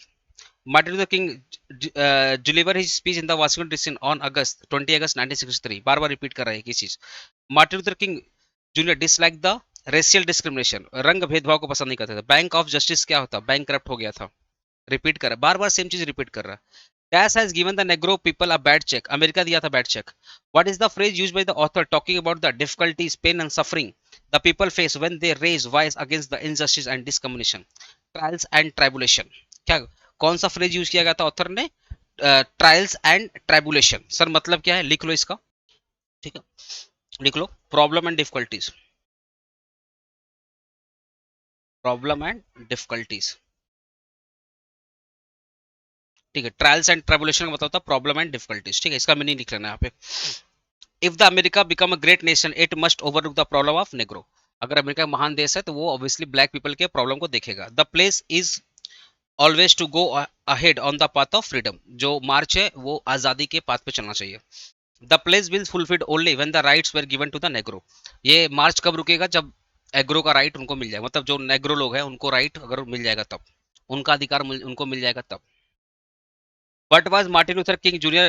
becoming the civil right activities? Baptist minister, ठीक है। Civil right minister, civil right activist के पहले वो क्या थे, बैपिस्ट मिनिस्टर थे। Slum area densely populated by an isolated community is marked by the ghetto, ठीक है, एक ऐसा अलग कम्युनिटी जहां पे लोग झोपड़ी में रहते थे उसको घेटो बोलते थे। The word momentous stand for the very important, repeat किया है। They had dream that one day they would get there right, उनको ड्रीम है कि एक दिन ब्लैक पीपल के का जो अधिकार है उसको मिलेगा। The life of negro is sadly crippled by the manacles of segregation, मतलब बोले जो नेग्रो पीपल की जो लाइफ स्टाइल है ना, वहाँ पे बहुत सारा सेग्रीगेशन, उनको बहुत ज्यादा अलग कर दिया गया सोसाइटी से, उनके साथ बहुत ज्यादा भेदभाव हो रहा है हर लेवल पर। 100 year later the life of negro is, ठीक है, चेन ऑफ डिस्क्रिमिनेशन, बोले भाई पहले भी उनके साथ भेदभाव हो रहा था, आज भी उनके साथ भेदभाव हो रहा है। Martin Luther King deliver the speech in Lincoln memorial, कहाँ पे स्पीच दिए थे, लिंकन मेमोरियल में। Martin Luther King won the Nobel prize for peace, उनको पीस के लिए नोबल प्राइज दिया गया था, इसलिए उनको मार दिया गया, सोचो। Abraham Lincoln made a famous speech against the slavery, Abraham Lincoln ने जो स्पीच दिया था स्लेवरी का अगेंस्ट दिया था। स्पीच ये कब किया था, 1963 में। Martin Luther was justice roll down like a water, इन्होंने बोला था कि जैसे पानी साफ होता है वैसे जस्टिस भी साफ होना चाहिए, मतलब जस्टिस जैसे पानी सबको मिलता है वैसे जस्टिस भी सबको मिलना चाहिए, तो जस्टिस को वाटर की तरह कंपेयर किया था। Martin Luther King junior dream that one day desert state of Mississippi will transfer into a oasis, into an oasis of freedom। तो आज क्या था, oasis। ठीक है, ठीक है। oasis मतलब यहाँ पे बेसिकली रिलीफ की बात हो रही है, पीस की बात हो रही है, कि जो यहाँ के लोग हैं उनको एक दिन रिलीफ मिलेगा, पीस मिलेगा, आजादी मिलेगा। Martin Luther King dreamed that one day his children would be identified not because their skin but their character. The condition of the was Negro were appealing. Martin Luther King was assassination on the April, 4 April को उनको मार दिया गया था 1968 को, जब भाषण दिए थे ना उसके 5 साल बाद उनको मार दिया गया था। Martin Luther King had a 4 children. Nobel prize मिला था 1964 में। कहाँ के बिलोंग करते थे? Martin Luther King loves the white American. Obviously वो उन्होंने क्या बोला था, मुझे व्हाइट अमेरिकन से प्रॉब्लम नहीं है, कुछ व्हाइट अमेरिकन प्रॉब्लम है, सारे के सारे नहीं। Martin Luther King was a negro, मतलब ब्लैक अमेरिकन थे। The let freedom ring the stone of mountain of Georgia.